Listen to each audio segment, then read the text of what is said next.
Subscribe करें हमारे नए चैनल को।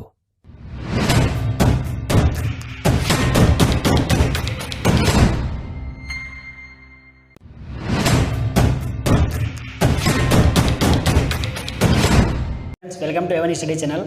आज हम बात करने जा रहे हैं क्लास 10 के विज्ञान के चैप्टर नंबर 1 के बारे में, जिसका नाम है रासायनिक अभिक्रिया, जिसे इंग्लिश में कहते हैं केमिकल रिएक्शन।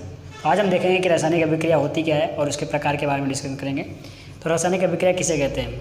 जब दो या दो से अधिक पदार्थों को मिला करके एक या एक से अधिक नए गुणधर्मों वाले पदार्थों को बनाया जाता है तो उसे रासायनिक अभिक्रिया कहते हैं।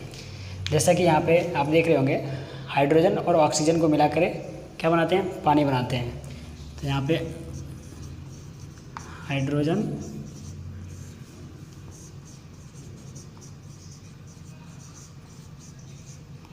ऑक्सीजन को मिला करके पानी बनाया जाता है। जैसे कि हमने देखा है, यहाँ पे नए गुणधर्म वाले पदार्थों का निर्माण होता है। नए गुणधर्म वाले मतलब जैसे ये हाइड्रोजन क्या है? हाइड्रोजन जो है अति ज्वलनशील गैस है। अति ज्वलनशील गैस मतलब इसमें बहुत ही जल्दी आग लग जाती है। और ये ऑक्सीजन भी अति ज्वलनशील गैस है।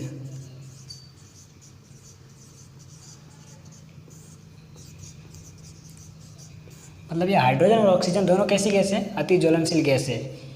फिर भी यहाँ पे जो हमको पानी मिला ये कैसा है? इससे एकदम अलग ही गुणधर्म रखता है। पानी कैसा है? यह अग्निशामक है, मतलब कि यह क्या है? आग को बुझाने के लिए काम किया जाता है। तो यहाँ पे देखिए, अब दूसरा उदाहरण देखते हैं। मैग्नीशियम को जब ऑक्सीजन की हाजिरी में दहन किया जाता है, मतलब जब जलाया जाता है, तो हमें क्या मिलता है? MgO, मतलब मैग्नीशियम ऑक्साइड मिलता है।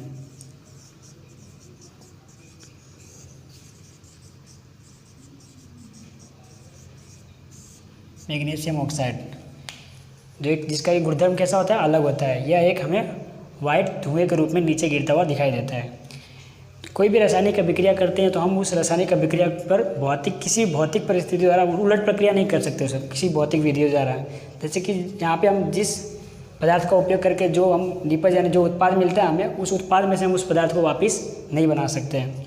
तो जैसा कि आपने स्टैंडर्ड 9 में देख ही लिया हुआ कई सारी विधियाँ, जैसे कि उसमें वाष्पीकरण, ऊर्ध्वतापन, आसवन और अपकेंद्रीकरण, ये सब क्या है? ये एक प्रकार की अभिक्रियाएँ थी। तो अब देखते हैं, जब कभी कोई भी रासायनिक अभिक्रिया करते हैं हम, तो उसमें कैसे पता चलता है कि रासायनिक अभिक्रिया हुई है या फिर उसमें कौन कौन से चीज़ों का शामिल होता है? तो सबसे पहले क्या होता है? उसमें अवस्था में परिवर्तन हो जाती है। अवस्था मतलब कि कितनी अवस्था होती है? ठोस, द्रव्य यानी कि सॉलिड, लिक्विड और गैस। और एक होती है जलीय विलयन, एक्वस बोला जाता है उसको, यानी जलीय विलयन।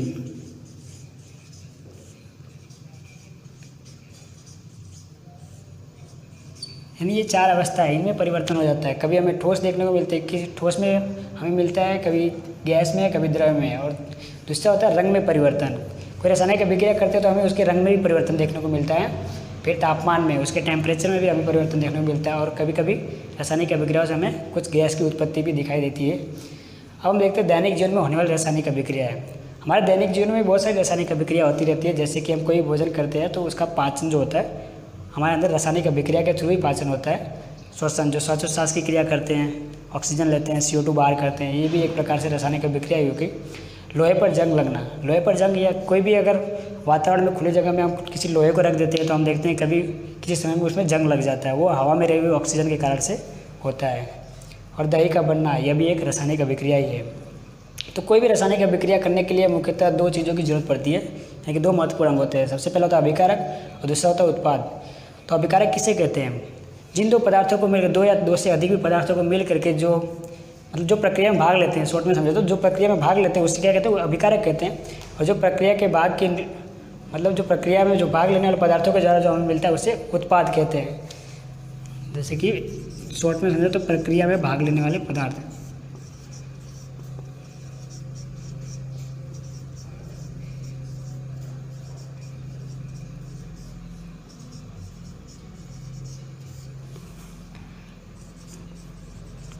उत्पाद मतलब प्रक्रिया के फलस्वरूप मिलने वाले पदार्थ।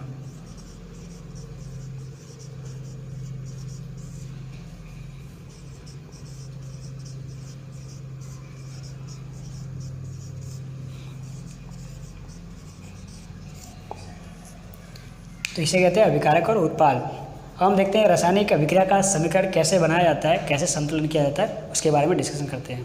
आइए अब देखते हैं रासायनिक अभिक्रियाओं को समीकरण में कैसे दर्शाते हैं और उसका संतुलन कैसे किया जाता है। सबसे पहले रासायनिक अभिक्रिया को किसी भी समीकरण में दर्शाने के लिए कुछ स्टेप दिए जाते हैं और उसको हमें फॉलो करना पड़ता है। तो सबसे पहले इस रासायनिक अभिक्रिया में उत्पादक और अभिकारक जो होते हैं उन्हें हमेशा संकेतों में ही दर्शाना चाहिए, और जो उनके संकेत होते हैं उसके साथ में उनकी भौतिक अवस्था लिखनी बहुत ही ज़रूरी होती है। भौतिक अवस्था मतलब अगर वो सॉलिड हो तो उसको एस से दर्शाया जाता है, गैस हो तो जी से, लिक्विड हो तो एल से दर्शाया जाता है, और अगर जली विलियन हो तो उसे एक्यू से दर्शाया जाता है, यानी एक्वस बोलते हैं इसको। तो जैसे कि सबसे पहले क्या है, मैग्नीशियम प्लस ऑक्सीजन की हम अभिक्रिया करते हैं तो हमें क्या मिलता है, मैग्नीशियम ऑक्साइड मिलता है। मतलब ये तो डायरेक्ट हमने उसका मतलब नाम ही लिख दिया, मैग्नीशियम और ऑक्सीजन को एक साथ अभिक्रिया करने पे मैग्नीशियम ऑक्साइड मिलता है। लेकिन हमें सबसे पहले क्या करना चाहिए, इसे संकेतों के साथ में निरूपण करना चाहिए। मतलब यहाँ पे मैग्नीशियम को संकेत में हम कैसे लिखते हैं, Mg, ऑक्सीजन को O2, और जो हमें उत्पाद मिलता है उसे मैग्नीशियम ऑक्साइड।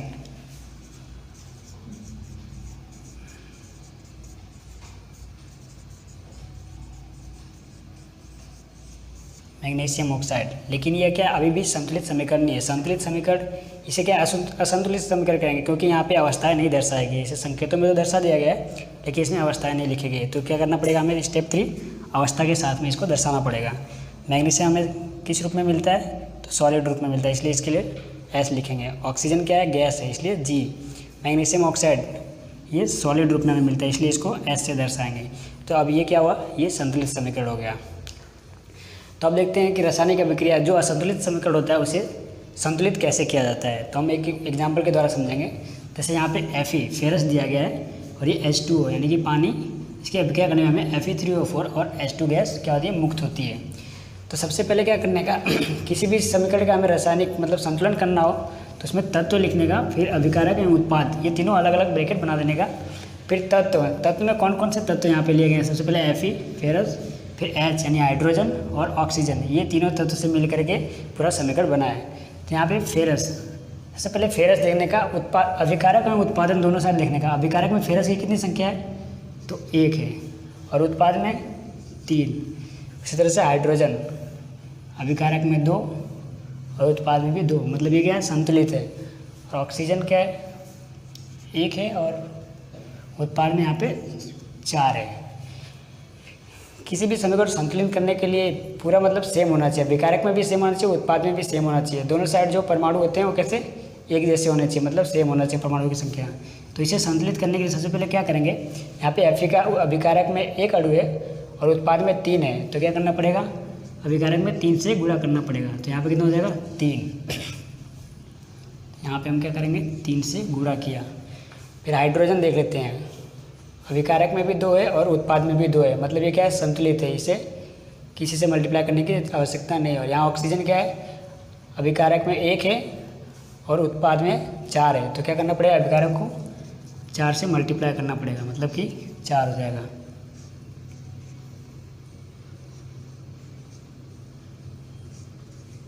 यहाँ पे 4H2O, तो यहाँ पे ऑक्सीजन तो 4 हो गया, लेकिन हाइड्रोजन की संख्या कितनी हो गई, यहाँ पे 8 हो गई। तो यहाँ पे हाइड्रोजन की संख्या कितनी हो जाती है, अभिकारक में 8 हो जाती है। तो इसको भी हमें क्या करना पड़ेगा, उत्पाद में संतुलित करना पड़ेगा। तो यहाँ पे 4 से मल्टीप्लाई कर देंगे तो 8 हो जाएगा। शॉर्ट में ये अब क्या है, संतुलित समीकरण है, लेकिन अभी भी ये संतुलित नहीं है क्योंकि इसकी अवस्थाएं लिखनी बाकी है। तो आइए हम अब अवस्थाएं लिखते हैं। तो 3, जैसे समीकरण संतुलित हो जाता है तो यहाँ पे ये ब्रैकेट हटा दिया जाता है, जो बड़ा ब्रैकेट होता है। 3 Fe हमें किस रूप में मिलता है, सॉलिड में, फिर +4H2O लिक्विड अवस्था में मिलता है। क्या मिलता है हमें, Fe3O4 सॉलिड अवस्था, और 4H2 हमें कैसी अवस्था मिलती है, गैस अवस्था में मिलता है। आइए दूसरे एग्जाम्पल के द्वारा देखते हैं। अभी Mg + O2 गिव्स MgO, मतलब मैग्नीशियम की जब हवा में दहन किया जाता है तो हमें क्या मिलता है, मैग्नीशियम ऑक्साइड मिलता है। ये समीकरण कैसा है, असंतुलित समीकरण है। इसे संतुलित करने के लिए भी पहले तत्व लिख देंगे। यहाँ पे दो तत्व है, मैग्नीशियम और ऑक्साइड। तो यहाँ पे अभिकारक में मैग्नीशियम की संख्या कितनी है? 1। उत्पाद में भी कितनी संख्या है? 1 है। लेकिन ऑक्सीजन की संख्या कितनी है अभिकारक में? 2, और उत्पाद में केवल 1 ही है। तो क्या करना पड़ेगा हमें? उत्पाद में इसको 2 से गुणा करना पड़ेगा, तो ऑक्सीजन की संख्या कितनी हो जाएगी? 2। लेकिन यहाँ पे 2 से गुणा करने पे क्या है? मैग्नीशियम भी 2 हो जाता है, इसलिए अभिकारक में भी हमें मैग्नीशियम में 2 से गुणा करना पड़ेगा। तो ये समीकरण कैसा हो गया? संतुलित। लेकिन इसमें अवस्थाएं लिख देंगे तभी जाके संतुलित होगा। Magnesium solid, oxygen gas, magnesium oxide. ये समीकरण कैसा है? अब संतुलित समीकरण है।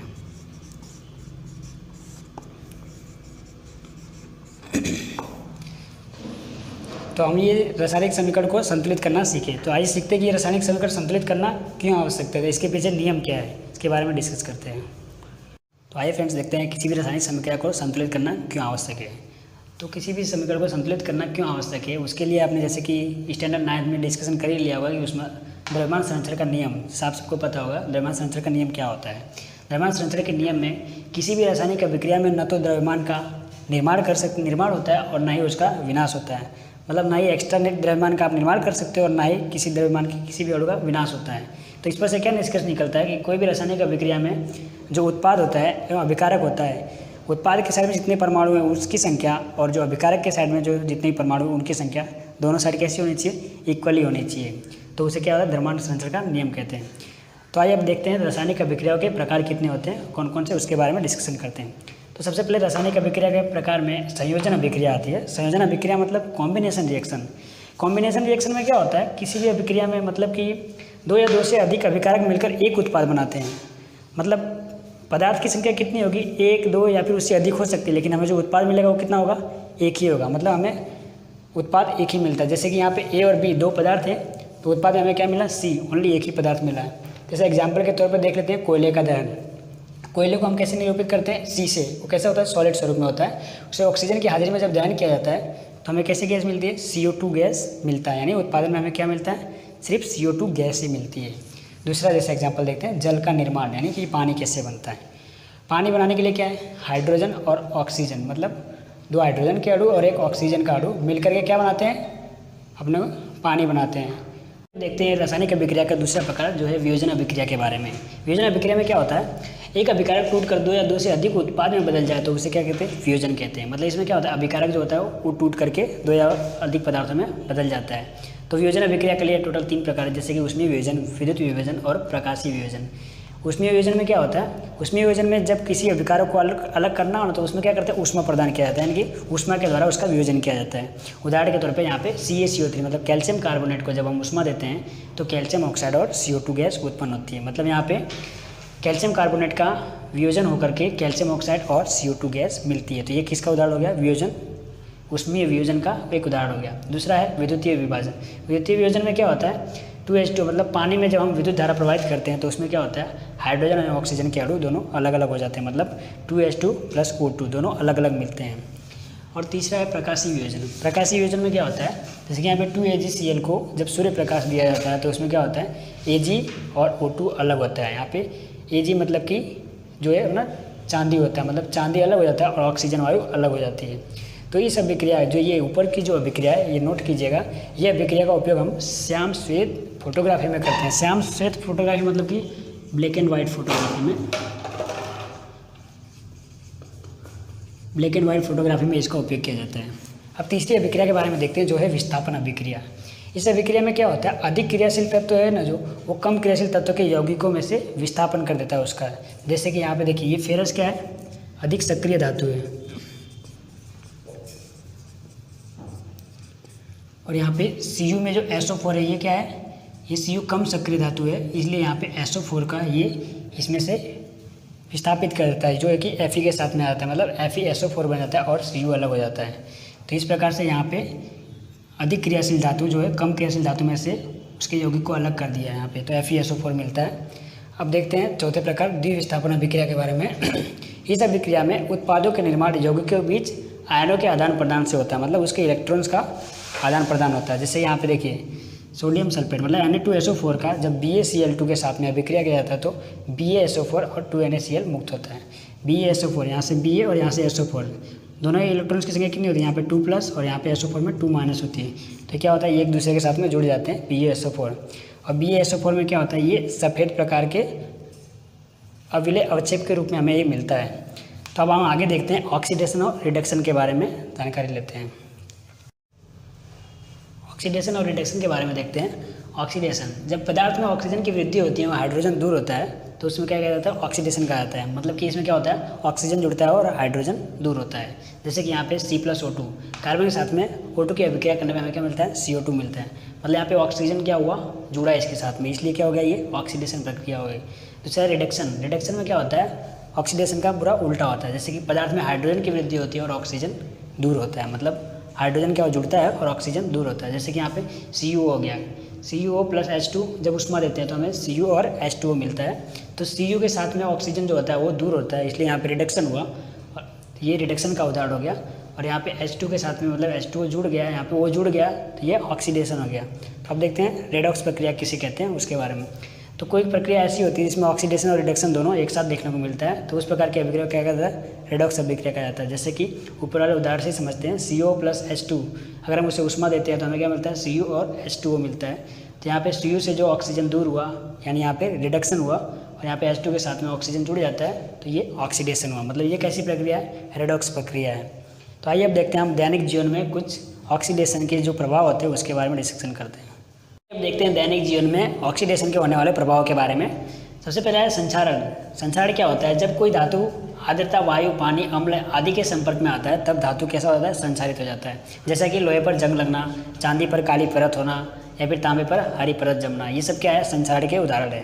दूसरा होता है विक्रगंधिता। विक्रगंधिता मतलब क्या होता है, भोजन का बासी होना। जैसे कि वसायुक्त एवं तैलीय पदार्थ वायु के संपर्क में आने पर उपचयित हो जाते हैं, जिससे उसके स्वाद एवं गंध में परिवर्तन हो जाता है।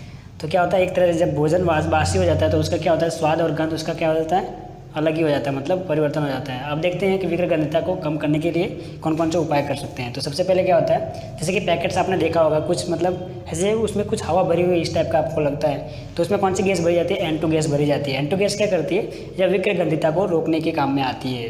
यह विक्रगंधिता को मतलब निष्क्रिय कर देती है, वो जल्दी बासी नहीं होता है। और दूसरा उपाय क्या कर सकते हैं कि फ्रिज में खाद्य सामग्री को रख देना। हम कोई भोजन को अगर फ्रिज में रख देते हैं तो क्या ठंडी अवस्था में रहता है, जहाँ वो भोजन एक दिन में बासी होता होगा वहाँ उसको दुगना समय लगता है, मतलब 2 दिन के बाद भी मतलब ख़राब नहीं होता है। अब देखते हैं रासायनिक अभिक्रियाओं के प्रकार उसके तापमान के आधार पर। तो उसके तापमान के आधार पर रासायनिक प्रक्रिया मुख्यतः 2 भागों में बांटी जाती है, ऊष्माक्षेपी अभिक्रिया एवं ऊष्माशोषी अभिक्रिया। ऊष्माक्षेपी अभिक्रिया में क्या होता है, अगर हम कोई भी रासायनिक अभिक्रिया करते हैं तो हमें कुछ उत्पाद में ऊष्मा भी मिलती है। जैसे कि यहाँ पे मीथेन गैस की जब ऑक्सीजन के साथ में अभिक्रिया करते हैं तो हमें कार्बन डाइऑक्साइड गैस एवं पानी के कुछ अणु मिलते हैं तथा ऊष्मा हमें उत्पाद के रूप में मिलती है। तो ये कैसी प्रक्रिया हो गई, ऊष्माक्षेपी अभिक्रिया हो गई। और दूसरी क्या है, ऊष्माशोषी अभिक्रिया। ऊष्माशोषी अभिक्रिया क्या है, जैसे कि कोई भी अभिकारक होता है हमें उसे तोड़ने के लिए क्या करना पड़ता है, या तो ऊष्मा प्रदान करना पड़ता है या विद्युत या फिर कुछ सूर्य प्रकाश या फिर प्रकाश देना पड़ता है। तो उस प्रकार की सारी अभिक्रिया जो होती है ना ऊष्माशोषी अभिक्रिया में होती है, यानी कि वो ऊष्मा का शोषण करता है।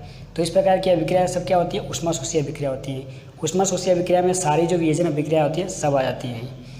तो यहाँ पे हमारा चैप्टर 1 जो है रासायनिक अभिक्रिया यह कंप्लीट होता है।